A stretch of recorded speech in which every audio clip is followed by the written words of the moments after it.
আজকে তোমাদেরকে অনেকগুলো ড্রেস দেখাবো, খুবই কম দামে ড্রেসগুলো আমি অর্ডার দিয়েছি। হ্যাঁ হ্যাঁ দেবো, দাঁড়াও। কি দেবো? খুলি, তুমি খোলো। দেখো এই কটা পার্সেল আমার এসছে 2-3 দিন আগে, তোমাদেরকে দেখাবো কি হয়েছে।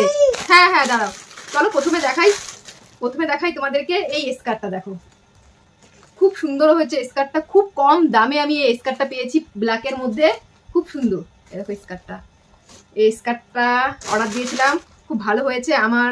আমি ভেবেছিলাম হয়তো স্কার্টটা আমার হবে না, আবার রিটার্ন দিতে হবে, তো দেখলাম না ঠিকঠাক আছে স্কার্টটা। তারপর দিয়েছিলাম এই টপটা, দেখো এই টপটা দিয়েছিলাম, খুব সুন্দর হয়েছে, পরেও আমি দেখেছি খুব খুব সুন্দর হয়েছে। মাম্মা তুমি একটুখানি বলো, কিছু বলো। এই দেখো আরেকটা টপ, সেম খুব সুন্দর, যেমন আমি দেখেছি কালার, মানে সেম কালারই এসছে, আর খুব সুন্দর কোয়ালিটি। এই দেখো খুব কম দামে, এত কম দামে পেয়ে গেছি, মানে ভাবতে অবাক লাগে যে এত কম দামে এখনো মানে এত সুন্দর জামা কাপড় হয়। এরকম খুব কম দামে। আর কি পাপা, আর কি আছে? এই দেখো এই টপটা পিঙ্ক কালার, খুব সুন্দর। এই টপটাও পেয়ে গেছি একদম জলের দামে। আর কি আছে পাপা? ও আরো একটা আছে,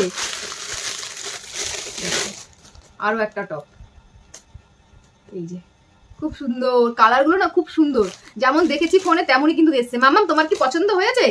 বলো তোমার কোনটা পছন্দ হয়েছে, বলো কোনটা, তুমি কোনটা নেবে বলো বলো। মাম্মামের এটা পছন্দ হয়েছে। কি হয়েছে পাপা? তো দেখেছো তো কত কম দামে কত সুন্দর সুন্দর জিনিস আমি পেয়ে গেছি। আর এগুলো কিন্তু আমি নিয়েছি মেসো থেকে। মেসোতে জিনিস দামের মানে দাম এমনিতে কম থাকে, কিন্তু আমি তার থেকে আরো কম দামে পেয়ে গেছি। আমি কিন্তু অন্য আরো অনেক জায়গা থেকে শপিং করি, ফ্লিপকার্ট, অ্যামাজন, তারপর মিন্ত্রা, কিন্তু যে মেসোতে জিনিস দাম কম বলে যে কোয়ালিটি খারাপ হবে বা একই কালার আসবে না, সেটা কিন্তু তাই মানে সেটা কিন্তু একদমই নয়, সব জিনিসগুলো ভালো পেয়েছি।